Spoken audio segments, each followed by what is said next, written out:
boleh tidak menggunakan.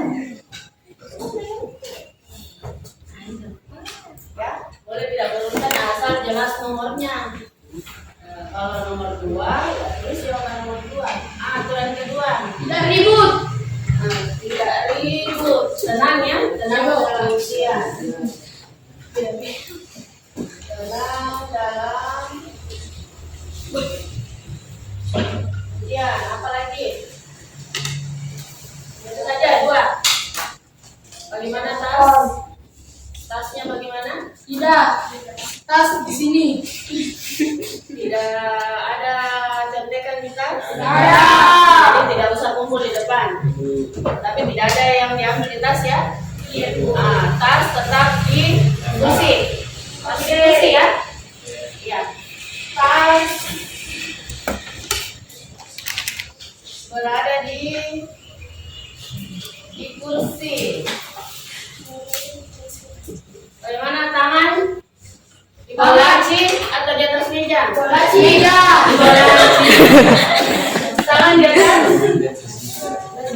Ya, tangan di atas meja.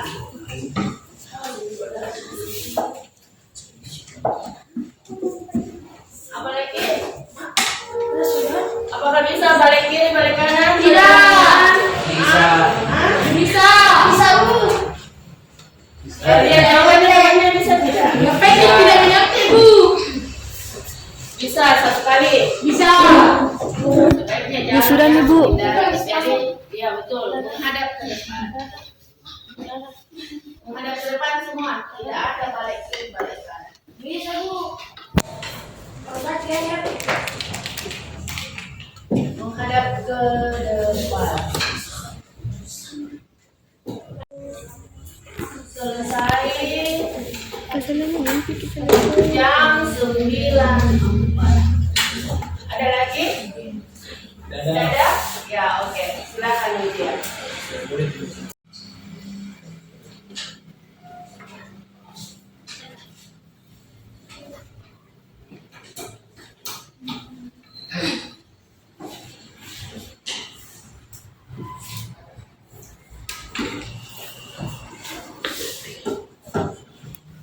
Assalamualaikum warahmatullahi wabarakatuh. Diseminasi budaya positif pendidikan guru penggerak angkatan ke-10 Nur Aziza SIS PDGR angkatan ke-10 Kabupaten Majene Sulawesi Barat. Mari kita membuka secara resmi dengan membaca basmalah. Bismillahirrahmanirrahim. Acara selanjutnya sepatah kata dari Bapak Kepala SMP Negeri 3 Majene atau arahan dari Bapak Kepala SMP Negeri 3 Majene mengenai acara kita pada hari ini, yaitu pendidikan guru penggerak angkatan ke-10, yaitu Saudari Nur Aziza SSI SPDGR. Kepada Bapak disilakan dengan hormat.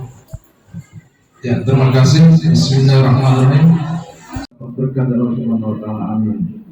Bapak Ibu yang sangat berbahagia, hari ini kita ada dalam sebuah kegiatan calon guru penggerak, di mana hari ini Bu Nur Aziza SPD BR telah melakukan salah satu rangkaian kegiatan PGB ini untuk menuju sebagai guru penggerak, di mana hari ini akan melakukan sebuah diseminasi tentang budaya positif. Jadi kita tentu sangat bersyukur karena ini ada teman kita, rekan kita kembali ikut dalam penguatan kompetensi melalui guru penggerak ini. Tentunya apa yang didapatkan nantinya itu bisa diimplementasikan dan bisa berkolaborasi berbagi dengan bersama guru, sehingga kita semua semakin kuat kompetensinya, sehingga membuat sebuah mindset yang tentang bagaimana pembangunan sebuah pendidikan sesuai dengan keadaan sekarang. Karena kita tahu tidak gampang bergerak bersama, saling bersamai, sehingga program-program dari kementerian ini bisa dilaksanakan. Tapi yang paling terpenting adalah kita akan bisa mengimplementasikan, apalagi benar sekali di positif. Jadi saya masih ingat beberapa hal terkait ini, karena Inisiatif positif ini adalah bagaimana kita bisa memberikan layanan kepada anak sesuai dengan keadaan dan kondisinya, sehingga apa yang kita lakukan itu tepat dan tujuan yang kita harapkan terhadap anak itu bisa sesuai dengan harapan kita. Karena anak itu punya banyak karakternya, ada yang tidak diatur, ada yang tidak, ada yang fokus, ada yang tidak, ada yang suka jalan, ada yang pendiam dan sebagainya. Sehingga inilah yang harus kita lakukan, bagaimana yang ilmu yang kita akan dapatkan di sini itu bisa kita ujikan, kita cobakan, karena kita tahu ilmunya belum tentu bisa kita laksanakan, apa itu kita tahu. Yang terhormat Bapak Kepala Sekolah, yang terhormat Bapak Ibu Guru yang saya banggakan, terima kasih atas waktu dan kesempatannya untuk hadir di diseminasi budaya positif yang ini merupakan tugas saya sebagai calon guru penggerak. Sebenarnya ini tugasnya harus dari minggu lalu saya paparkan, karena kebetulan ada kegiatan ujian semester, jadi diundur sampai ini hari, dan saya harus mengedit videonya, kemudian menguploadnya besok paling lambat tanggal 14, dan editnya itu lama, kata teman saya uploadnya juga lama, jadi memang harus ini hari dilaksanakan karena sudah mepet sekali waktunya. Jadi dengan ini sudah kita lakukan. Budaya positif apa yang belum membudaya di sekolah kita? Mari kita simak materinya. Untuk awalnya itu apa kelihatan di atas Ibu? Saya mungkin saya kasih tahu dulu.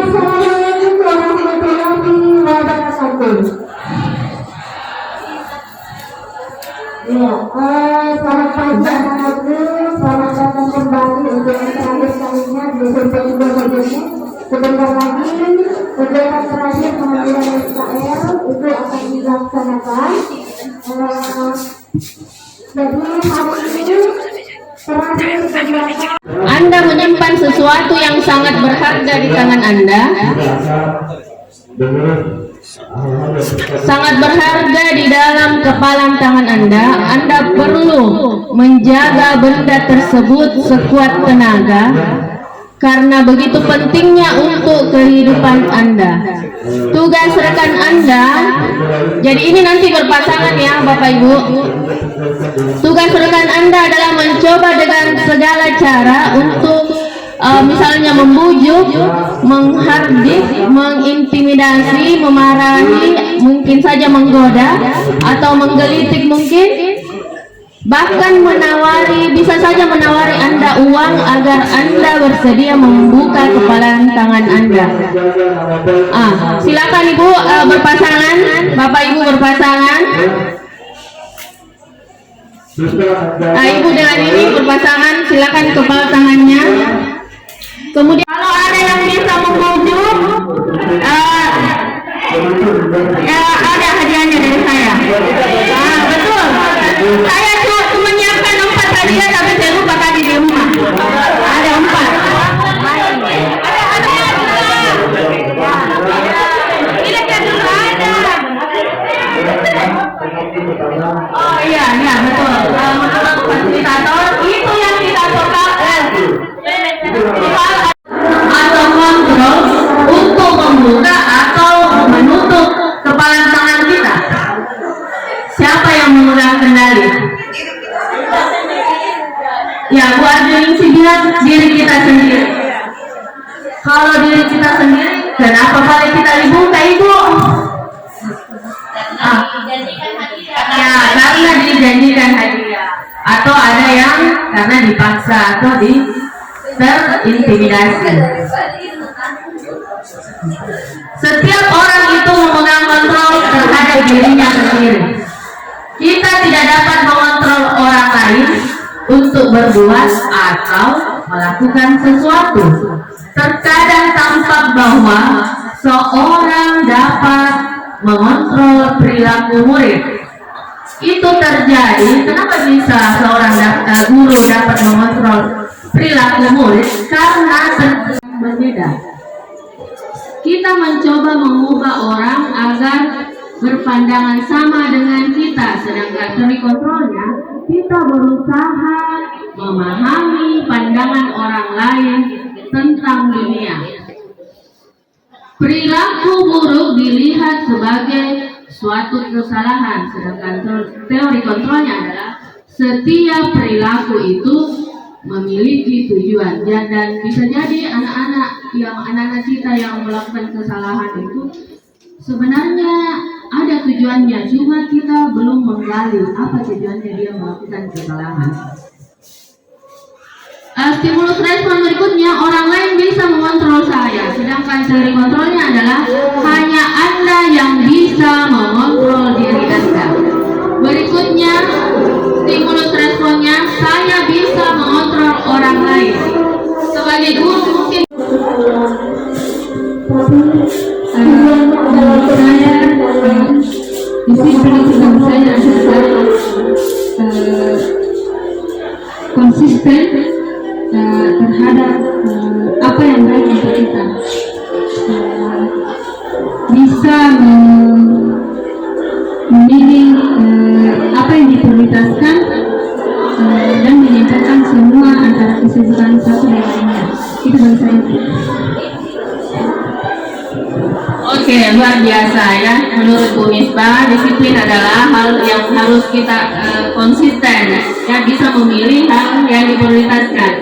Bagaimana ibu yang lain, Bapak? Siapa tahu ada pendapat yang lain menurut ibu-ibu?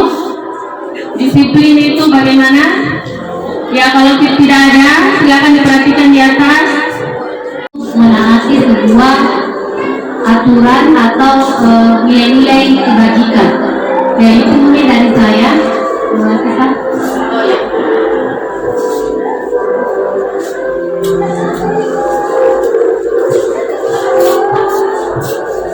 Ya, terima kasih Bu Karmila, bahwa disiplin itu adalah konsistensi yang sesuai dengan nilai-nilai kebajikan. Ya.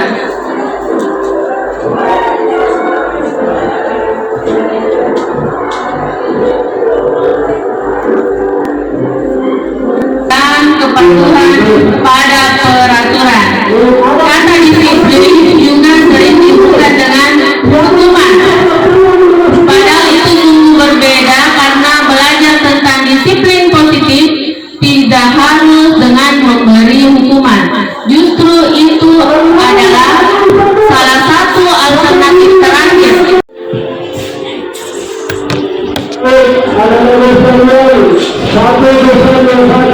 Disiplin positif. Disiplin mengacu pada disiplin diri yang memiliki tanggung jawab terhadap apa yang dilakukannya berdasarkan nilai-nilai yang diyakini. Disiplin ini adalah satu cara penerapan disiplin yang tujuannya adalah untuk menumbuhkan kesadaran, kemampuan untuk melakukan sesuatu tanpa imbalan.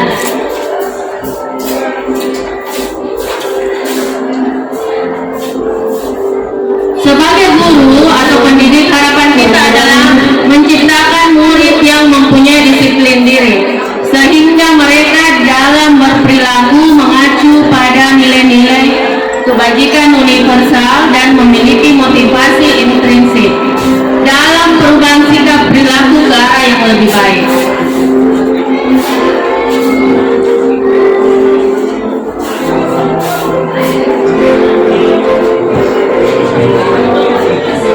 Makna disiplin, nilai-nilai kebajikan.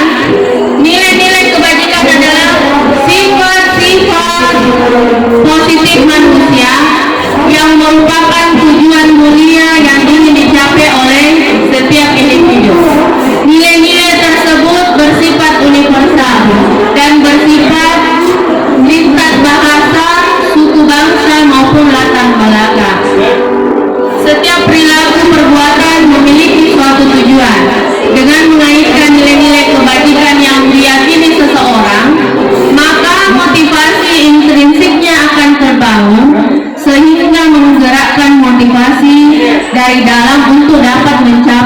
tujuan yang mulia yang diinginkan. Nilai-nilai kebajikan yang ingin dicapai oleh setiap anak Indonesia kita kenal dengan profil pelajar Pancasila. Nilai-nilai kebajikan itu, contoh nilai kebajikan institusi atau organisasi bisa dilihat di atas. Saya akan tuliskan dulu.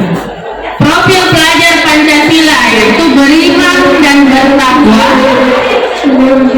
pada Tuhan Yang Maha Esa dan berakhlak mulia, berkebinekaan global, gotong royong, mandiri, kreatif dan bernalar kritis. Keterampilan nilai-nilai kebajikan contoh lain adalah pada keterampilan hidup atau life skill, dapat dipercaya, ngurus hati, pendengar yang aktif, tidak merendahkan orang lain, dan memberikan yang terbaik dari dirinya. Contoh nilai-nilai kebajikan menurut Ibu Primary Year Program: toleransi, rasa hormat, integritas, mandiri, menghargai, antusias, empati, keingintahuan, kreativitas, kerjasama, percaya diri dan komitmen. Itulah tadi contoh-contoh nilai-nilai kebajikan.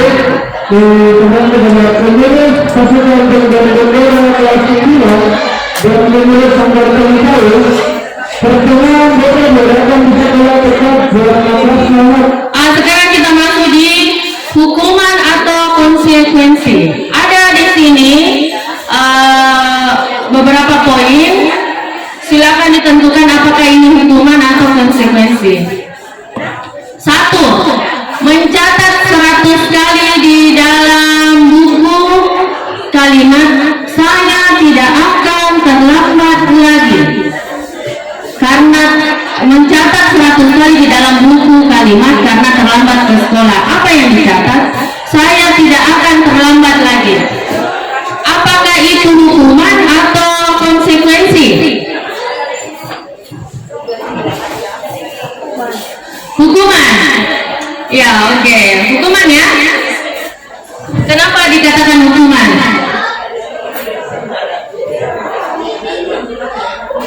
Ya, karena memberikan hukuman itu menulis 100 kali di dalam buku. Ya, oke. Kita lanjut dulu yang kedua. Lari mengelilingi lapangan basket 2 kali karena terlambat hadir di sekolah. Apakah itu hukuman atau konsekuensi? Hukuman, ya, terima kasih Bu Carmila. Hukuman juga ya. Hukumannya itu lari mengelilingi lapangan basket 2 kali karena terlambat hadir di sekolah. Kesalahannya itu karena terlambat. Hukumannya itu lari mengelilingi lapangan. Yang ketiga, membersihkan coretan yang dibuatnya di meja tulis. Apakah itu hukuman atau konsekuensi? Kenapa itu bukan merupakan hukuman? Silakan Ibu Nurma, barangkali mau menyampaikan pendapatnya.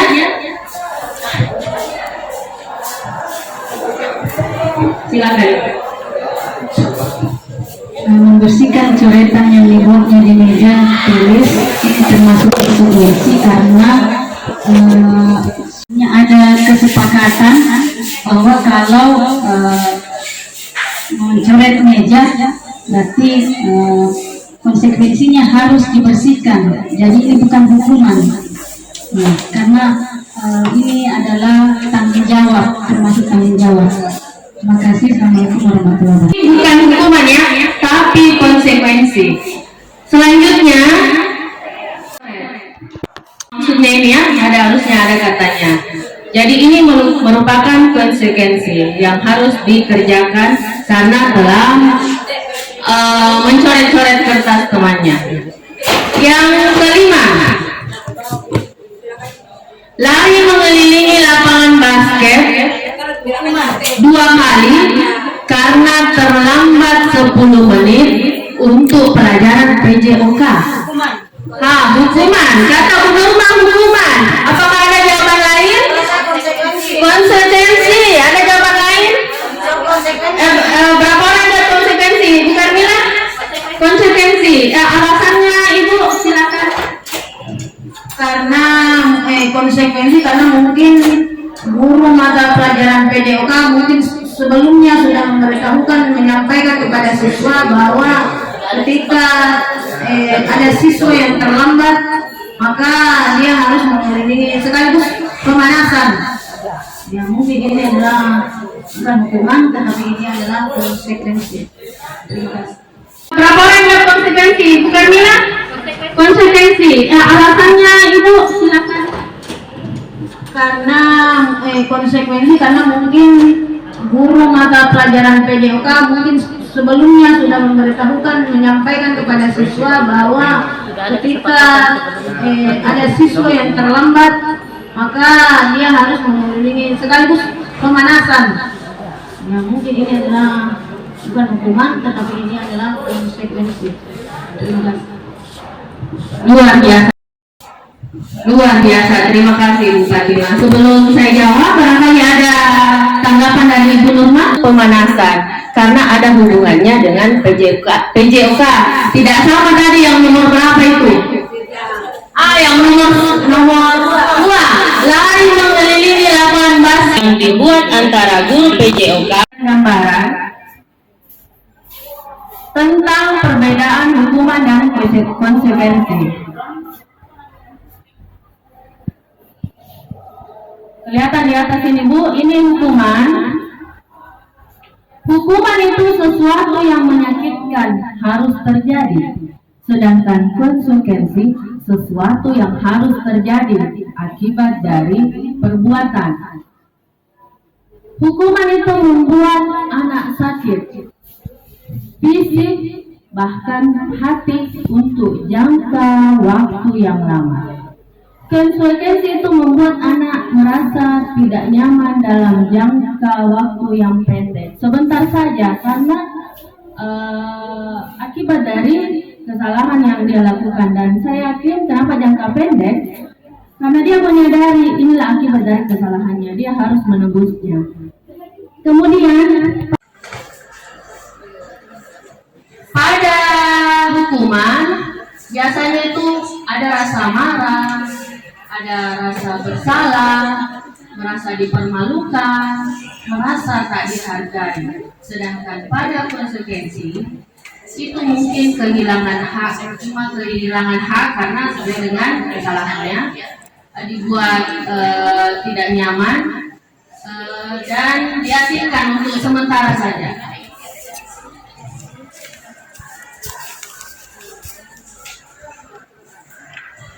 Dalam disiplin positif, hukuman itu sebisa mungkin tidak dilakukan lagi. Yang ada itu adalah kita menerapkan konsekuensi, bahkan kita menerapkan ada namanya restitusi. Hukuman itu tidak terencana, bahkan tiba-tiba. Murid tidak tahu apa yang akan terjadi. Mana saja, biasanya berupa hukuman fisik atau psikis. Konsekuensi itu terencana, tersepakati sebelumnya sesuai peraturan. Murid tetap dibuat, tapi murid tetap dibuat tidak nyaman. Sikap guru itu selalu memonitor gurunya. Kalau konsekuensi, jadi memang harus ada pantauan dari guru. Kalau restitusi, proses menciptakan kondisi bagi murid untuk memperbaiki kesalahannya. Jadi kita menggali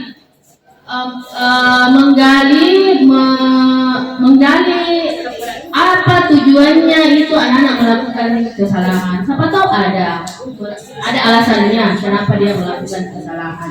Misalnya terlambat datang, bisa saja ban sepedanya kempes mungkin, atau proses kolaboratif, kerjasama kolaboratif yang mengajarkan murid untuk mencari solusi sendiri. Bukan berarti kita yang mencarikan solusi, tapi diajar diajak berpikir bagaimana solusi supaya dia tidak melakukan kesalahan-kesalahan berikutnya.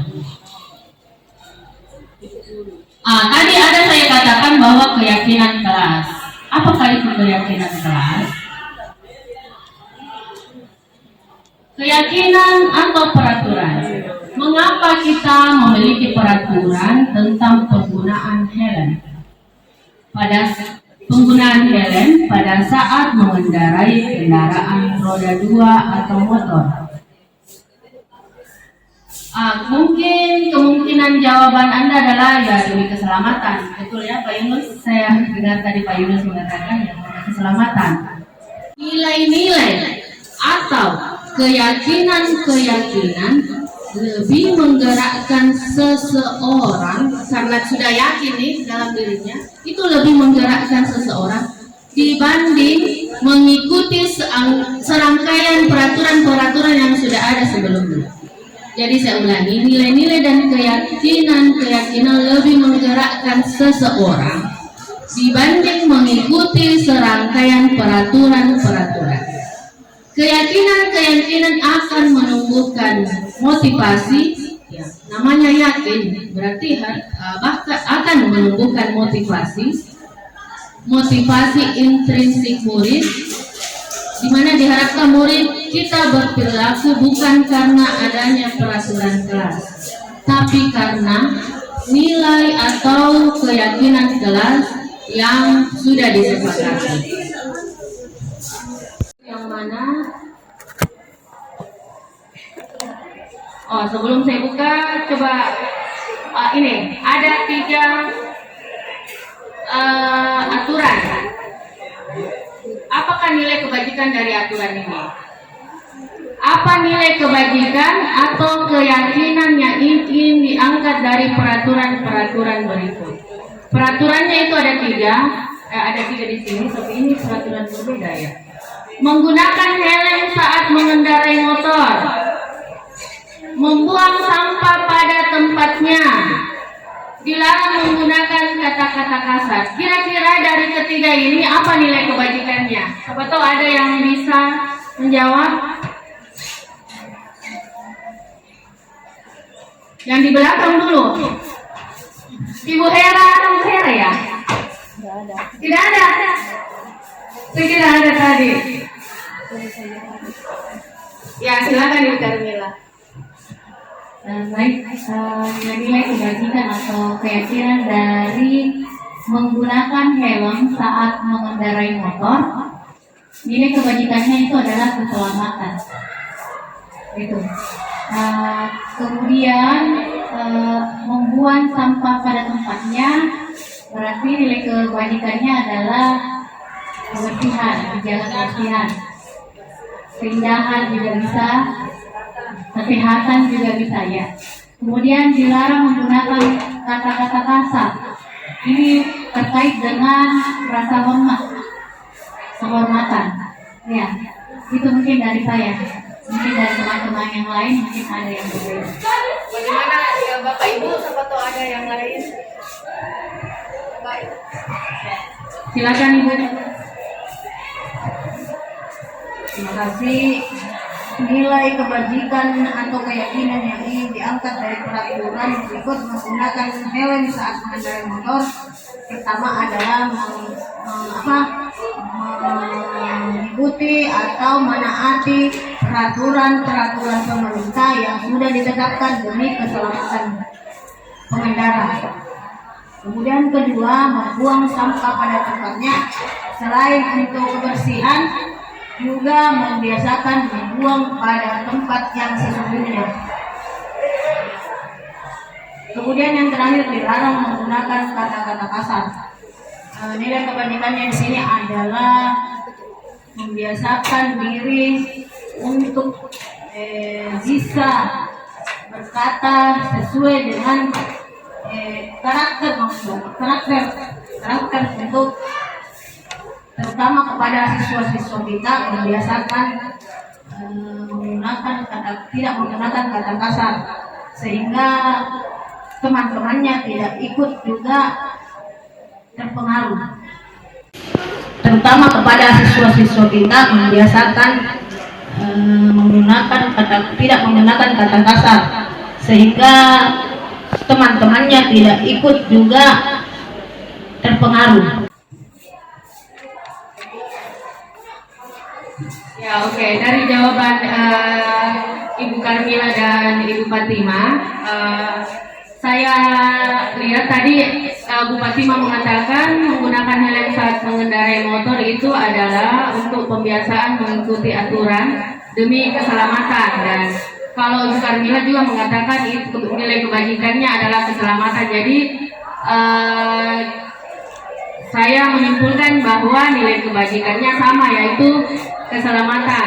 Sedangkan membuang sampah pada tempatnya itu Ibu Karmila mengatakan nilai kebajikannya adalah kebersihan. Sedangkan Bu Fatima mengatakan membuang sampah pada tempatnya itu adalah agar untuk menjadi pembiasaan agar terwujudnya kebersihan. Sedangkan dilarang menggunakan kata kasar adalah yang tadi Ibu Karmila mengatakan adalah sikap yang saling menghargai. Saya pikir begitu kesimpulannya. Jadi sama saja dari nilai kebajikannya, cuma kalimatnya mungkin yang berbeda. Kita lihat ya jawaban yang saya dapat dari modul yang saya pelajari kemarin. Ya, menggunakan helm saat mengendarai motor nilai kebajikannya adalah betul keselamatan. Membuang sampah pada tempatnya yang nilai kebajikannya juga menjaga kebersihan, sama dengan yang disampaikan Ibu Fatima dan Ibu Karmila. Sedangkan dilarang menggunakan kata-kata kasar, yang sama juga selalu bersikap positif atau bersikap hormat.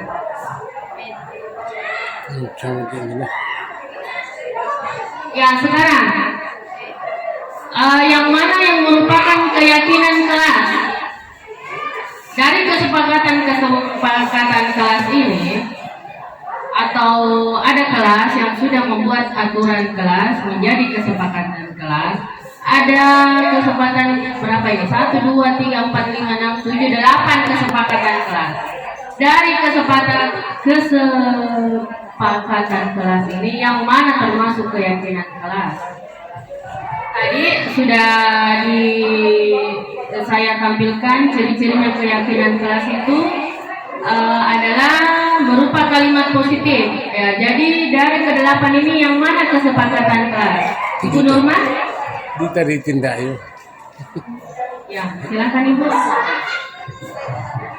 Yang menjadi keyakinan kelas dari 8 item kesepakatan kelas di atas, yang pertama itu datang tepat waktu, itu masuk keyakinan kelas. Kemudian menjaga kebersihan kelas. Yang kedua, selanjutnya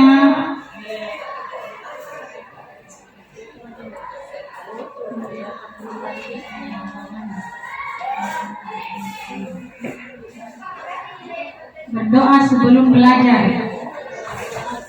Ya.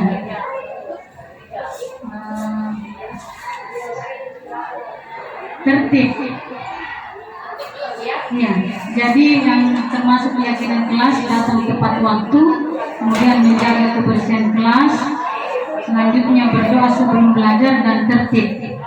Jadi ada 4 yang saya pilih dari 8. Ya, dari 8 item kesepakatan kelas di atas, yang pertama itu datang tepat waktu, itu masuk keyakinan kelas. Kemudian menjaga kebersihan kelas. Yang kedua, selanjutnya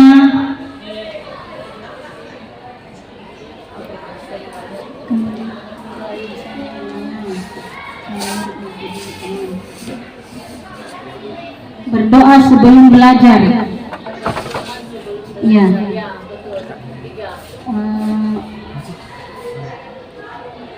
Tertib. Ya, jadi yang termasuk keyakinan kelas datang tepat waktu, kemudian menjaga kebersihan kelas, selanjutnya berdoa sebelum belajar, dan tertib. Jadi ada 4 yang saya pilih dari 8. Iya, terima kasih Bu. Ya, menurut Ibu Nurma ada 4 keyakinan. Ya, menurut Ibu Nurma ada 4 keyakinan kelas, yaitu datang tepat waktu, menjaga kebersihan, berdoa sebelum belajar, dan tertib. Bagaimana dengan Bapak Ibu yang lain? Apakah sudah betul atau mau ditambahkan? Silakan Ibu Hamra. Terima kasih. Assalamualaikum warahmatullahi wabarakatuh. Kalau saya termasuk keyakinan kelas adalah kami guru dan murid yang saling menyayangi. Kami murid yang peduli teman. Masih semua di atas itu. Kami murid yang semangat belajar.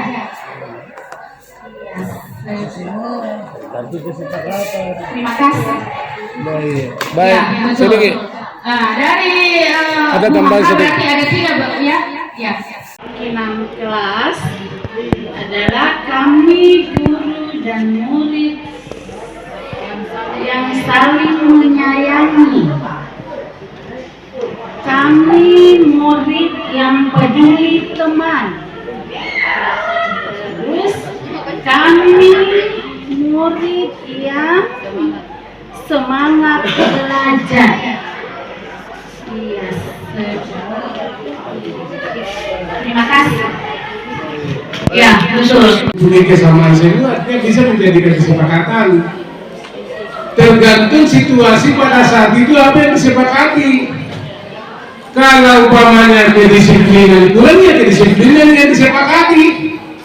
Kalau dari keterlambatan siswa dalam belajar, ya itu yang disepakati. Nah, kita harus mampu melihat apa yang akan disepakati pada saat itu, yang muncul di kelas pada saat itu. Itu yang bisa menjadi keyakinan terhadap di kelas itu. Sama di sekolah ini. Jadi kalau saya, Bapak Ibu, itu semua bisa menjadi keyakinan kelas semua di atas, tergantung saatnya, kondisinya.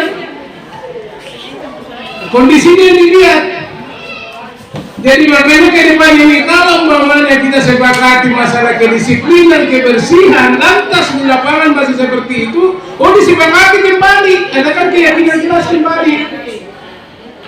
Jadi semua item di atas itu bisa menjadi keyakinan kelas. Tapi kondisinya kita lihat. Kalau di kelas itu tidak bersih, ya sepakati kembali. Kapan berakhirnya? Itu kalau sudah kelas dalam keadaan bersih, ya berakhir. Kita pindah lagi ke tempat lainnya, ke yang lain. Jadi sama di sekolah kita nanti ini, mana kesepakatan kita, keyakinan ke sekolah kita. Nah itu yang kita angkat, apa yang pertama kita Mendengarkan dengan seksama, itu terlihat. Senantiasa berbuat baik. Terlihatnya begitu keyakinan kelas dan berbagi. Terdengarnya misalnya satu orang berbicara, yuk saya bantu, kita bisa selesaikan ini bersama.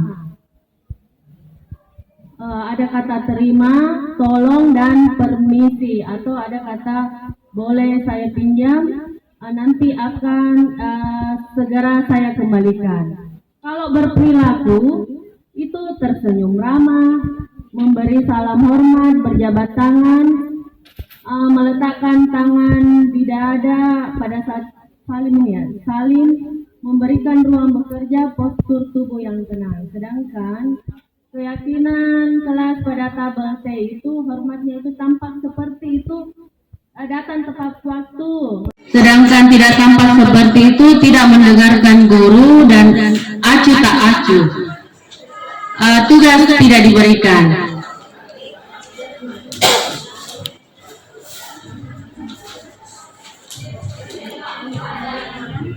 Kebutuhan dasar manusia, ya materi selanjutnya adalah kebutuhan dasar manusia. Ada berapakah kebutuhan dasar manusia? Ada berapa sih kebutuhan dasar kita? Ada 5 kebutuhan dasar manusia, yaitu kebutuhan bertahan hidup. Yang kedua, kebutuhan kesenangan. Yang ketiga, kebutuhan kasih sayang dan rasa diterima. Yang keempat, kebutuhan kebebasan. Yang kelima adalah kebutuhan penguasaan. Biasanya orang yang rumah dan makanan.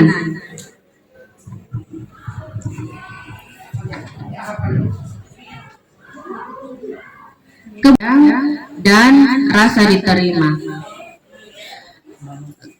Hukum. Apakah Ibu pernah memposisikan diri sebagai guru yang penghukum? Kalau saya pernah. Ya. Apakah yang kedua itu adalah sebagai teman? Kalau teman kayaknya saya belum pernah ya, atau mungkin saya lupa. Yang ketiga itu pembuat merasa bersalah. Ini saya pernah ini. Pembuat merasa bersalah. Saya mungkin sering dulu sering membuat merasa bersalah. Yang ketiga adalah posisi kontrol. Keempat adalah pemantau, sebagai pemantau. Dan yang kelima adalah manajer. Untuk memahami kelima posisi kontrol guru ya, ada video yang mudah-mudahan ini bisa diputar ya.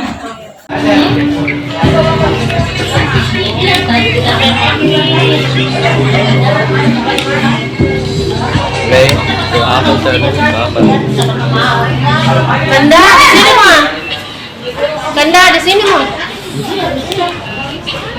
Selamat pagi Bu. Maaf Bu, saya terlambat. Iya, sekolah masuknya jam 7, sekarang sudah jam 7.20. Jadi sekarang bagaimana ya, Mbak? Maaf Bu, saya lupa setel alarm saya semalam. Baiklah, menurut kamu, keyakinan sekolah yang mana yang sudah kamu tingkatkan? Menghargai diri sendiri dan orang lainnya juga Bu. Jadi, apakah Naren meyakini prinsip saling menghormati tersebut? Iya Bu, saya meyakininya. Apakah Naren bersedia memperbaiki masalah keterlambatan ini? Bersedia Bu. Bagaimana mau memperbaiki masalah keterlambatan ini? Saya akan coba untuk tidak lupa menyetel alarm saya Bu. Baik, kalau Naren lupa menyetel alarm di rumah, ada orang yang kira-kira bisa bantu mengingatkan tidak? Ada Bu, kakak saya, Kak Emma. Ada lagi selain Kak Emma? Selain Kak Emma, ada ibu saya. Baik, jadi yang mengingatkan Naren adalah Kak Emma dan ibu kamu ya? Kira-kira akan mulai start alarm kapan nih Naren? Setelah pulang sekolah, akan segera saya lakukan. Baik, jadi alarm untuk bangun besok pagi akan kakak dan ibu dan Naren ya? Ada lagi yang mungkin perlu dilakukan Naren? Agar tidak terlambat bangun lagi. Tidak ada Bu. Baik Naren, terima kasih untuk kerjasama kamu. Sekarang kamu ini ya? Baik Bu, terima kasih. Enak sekali dia makananmu di. posisi manajer adalah posisi yang disarankan untuk membimbing murid yang memiliki disiplin dan positif, yaitu murid yang berani, bertanggung jawab, dan dapat memecahkan masalah. Tujuan dari posisi ini adalah murid dapat berefleksi atas tindakannya. Guru akan menulis memberikan pertanyaan-pertanyaan bermakna, sehingga membuat murid dapat belajar dari kesalahannya dan mencari solusi untuk menyelesaikannya. Ibu dan Bapak guru hebat, setelah mengamati adegan 5 posisi kontrol tadi, kira-kira posisi mana yang paling ideal? Posisi mana yang dapat menunjang motivasi intrinsik murid? Ya, tentu posisi manajer. Posisi ini memang posisi ideal yang perlu dituju setiap murid. Pada posisi inilah, guru dapat menerapkan disiplin positif dan sehat pada murid dan memerdekakan murid. Perjalanan seorang pendidik tentunya tidak mudah untuk sampai pada posisi seorang manajer. Namun, tujuan kita pasti, yaitu menciptakan murid-murid yang mandiri, berdosa, dan bertanggung jawab. Di antaranya, Jadi kabar tuh. kita semua agar dapat teruskan yang dipaksa sama kualitas Bu, mau nama friend sama beda. Oh, Tino, Bu. selamat menjalankan salam dan bahagia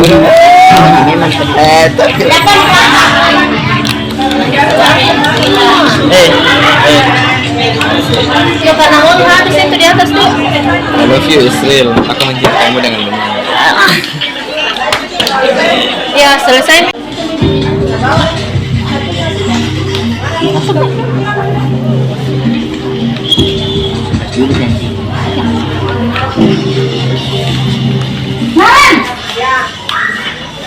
Yuni ini Pak. Selamat pagi, Bu.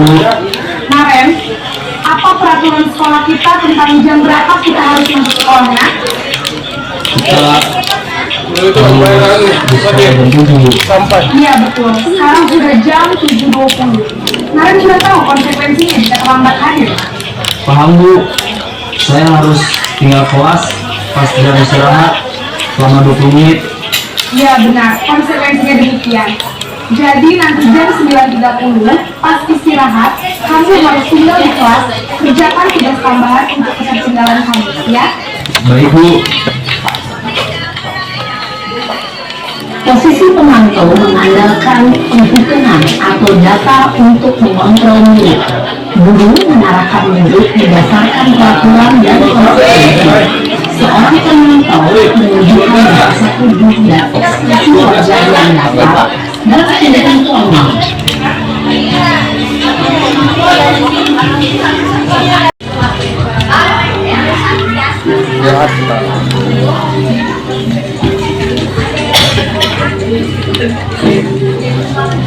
Acara kabar baru cu. Selamat pagi, Bu. Wah, sudah jam berapa ini nak? Terlambat lagi ya sayang. Iya, Bu. Habis ibu saya udah bangunkan saya, Bu. Kamu malah menyalahkan ibu kamu. Kamu bukannya anak yang larinya paling kencang. Kok terlambat sih? Iya, Bu. Saya memang terlambat bangun tadi. Jadi walaupun saya lari kencang, tetap gak kekejar, Bu. Ya sudah sana. Nanti lain kali larinya lebih kencang lagi ya. Biar gak terlambat lagi. Bikin senang ibu. Demi ibu. Bisa kan? Bupati ini. Bisa lah, Bu. Tuh Ya baca sudah surat. sana masuk kelas. Ini beresin urusan absen kamu. Kamu ini ada-ada saja. Dalam istimewa, guru berbicara dengan nada suara ramah, akrab, cenderung bersandar gurau untuk menjaga suasana tetap santai. Murid akan merasa senang, aman, dan akrab dengan guru. Identitas yang tercipta adalah identitas sukses atau berhasil. Namun, ini diingat, karena ini masih dorongan eksternal, maka ada faktor ketergantungan yang murid kepada orang tertentu. Bilang Di sini, murid absennya, sehingga di lain waktu, murid bisa berperilaku baik, namun hanya kepada orang-orang tertentu saja.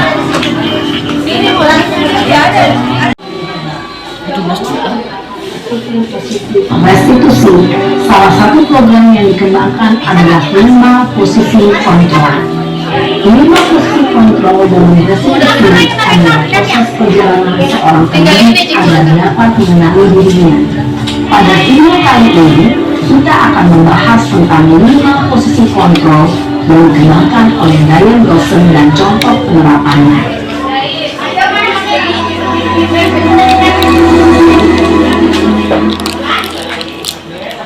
5 posisi kontrol itu adalah 1. Posisi tertutup, 2. Posisi pembuat menatap bersama, 3. Posisi tenang, 4. Posisi pemantau atau monitor, dan 5. Posisi manajer. Untuk lebih memahami kelima posisi tersebut, mari kita saksikan kasus kemarin yang terlambat hadir di sekolah dan melihat bagaimana kelima posisi kontrol dalam menghadapi masalah tersebut.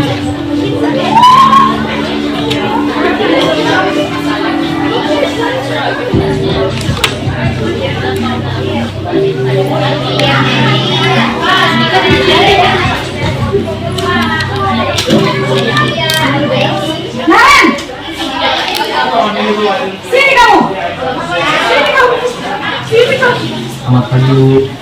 Selalu terlambat. Kamu deh, pasti terlambat.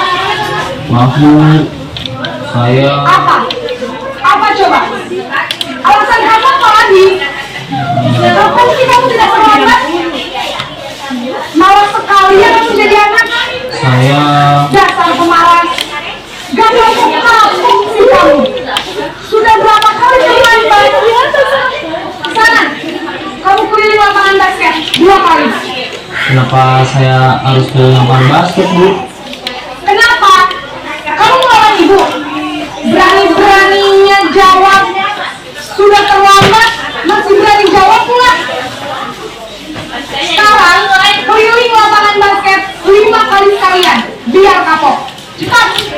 Pergi sana ke lapangan basket. Posisi pemimpin biasanya berbicara dengan nada tinggi, menghardik, menunduk-nunduk, mengikuti, dan menyindir. Hukuman bisa berupa fisik maupun psikis.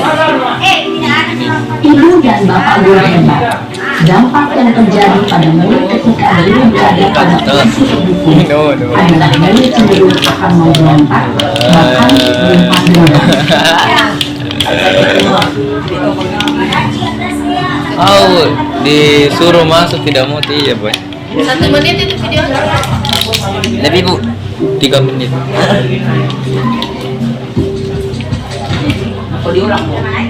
Jangan diulangi. Bisa menit video lagi supaya bisa ya. Stop dulu baru video. Selamat pagi Bu. Naren. Kamu kenapa terlambat lagi, nak? Ya Tuhan, Naren. Kamu senang ya bikin ibu susah ya? Kalau kamu terlambat lagi, nanti ibu yang ditegur bapak kepala sekolah, nak. Disangka ibu tidak bisa membina kamu. Duh, gimana ini? Maaf Bu, Duh, Gusti Naren. Kamu suka ya kalau ibu ditegur bapak kepala sekolah? Naren. Terus, sekarang ibu harus tulis apa ini di buku absen? Ini kamu sudah sering terlambat loh. Ibu harus apa coba? maaf Bu, maaf sekali. Ya sudah, lain kali jangan bikin ibu kesal lagi ya, nak ya. Ibu tidak akan kuat lagi kalau kamu begini terus. Bisa jantung lagi kalau ibu ditegur bapak kepala sekolah. Sana cepat kelas. Maaf ya Bu, maaf sekali. Posisi pembuat rasa bersalah berbicara dengan nada tenang, cenderung lembut. Namun kata-kata yang diutarakan membuat murid merasa menjadi orang yang gagal, memandang buruk dirinya sendiri, merasa tidak berharga, dan tidak sanggup membahagiakan orang lain. Ketika guru mengambil posisi pembuat rasa bersalah, murid akan menganggap dirinya yang bersalah dan ia akan menyimpan emosi negatif tersebut di dalam dirinya. Yang sudah ada sebelumnya. Jadi saya ulangi, nilai-nilai dan keyakinan lebih menggerakkan seseorang dibanding mengikuti serangkaian peraturan-peraturan. Keyakinan akan menumbuhkan motivasi. Ya, namanya yakin berarti akan menumbuhkan motivasi intrinsik murid, di mana diharapkan murid kita berperilaku bukan karena adanya peraturan kelas, tapi karena nilai atau keyakinan kelas yang sudah disepakati. Pembentukan keyakinan kelas ini bersifat abstrak, berupa pernyataan universal. Jadi ciri-ciri keyakinan kelas itu bersifat abstrak, berupa pernyataan universal, artinya berlaku umum, dibuat dalam pernyataan positif. Maksudnya pernyataan positif tidak boleh ada kata tidak, bukan, jangan. Jadi semuanya kalimat-kalimat positif atau pernyataan positif. Sedikit saja agar mudah diingat, jadi kalimatnya tidak usah terlalu panjang. Sesuai dengan kondisi kelas dan sekolah sehingga mudah diterapkan. Semua warga sekolah, warga kelas dilibatkan dalam pembuatan keyakinan kelas. Kalau pada umumnya itu istilahnya adalah peraturan kelas, tapi dalam disiplin positif itu istilahnya menjadi keyakinan kelas, supaya ada motivasi untuk mengikuti keyakinan tersebut atau istilah aturan yang dipahami anak kita sekarang, tapi sebenarnya itu adalah keyakinan kelas. Kenapa dirubah menjadi kalimat keyakinan kelas? Ini karena disepakati bersama. Siswa-siswa itu harus yakin bahwa itulah yang harus dijalankan atau diikuti. Keyakinan kelas itu adalah membuat peraturan kelas bersama seluruh murid, mengubah peraturan kelas menjadi kalimat positif. Jadi peraturan-peraturan Bapak Ibu wali kelas yang ada di kelas sekarang itu barangkali bisa dirubah menjadi kalimat-kalimat yang positif. Mengubah kalimat positif menjadi nilai kewajiban. Untuk mengubah kalimat positif menjadi nilai kebajikan ada di pendalaman keyakinan berikut yang melalui tabel T, tabel Y, dan membagi peran. Saya buka dulu tabel T itu yang mana. Oh, sebelum saya buka, coba ini ada 3 aturan. Apakah nilai kebajikan dari aturan ini? Apa nilai kebajikan atau keyakinan yang ingin diangkat dari peraturan-peraturan berikut? Peraturannya itu ada 3 di sini, tapi ini peraturan berbeda ya. Menggunakan helm saat mengendarai motor, membuang sampah pada tempatnya, dilarang menggunakan kata-kata kasar. Kira-kira dari ketiga ini apa nilai kebajikannya? Siapa tahu ada yang bisa menjawab? Yang di belakang dulu, Ibu Hera atau Ibu Hera ya? Tidak ada. Murid tetap dibuat, tapi murid tetap dibuat tidak nyaman. Sikap guru itu selalu memonitor gurunya. Kalau konsekuensi, jadi memang harus ada pantauan dari guru. Kalau restitusi, proses menciptakan kondisi bagi murid untuk memperbaiki kesalahannya. Jadi kita menggali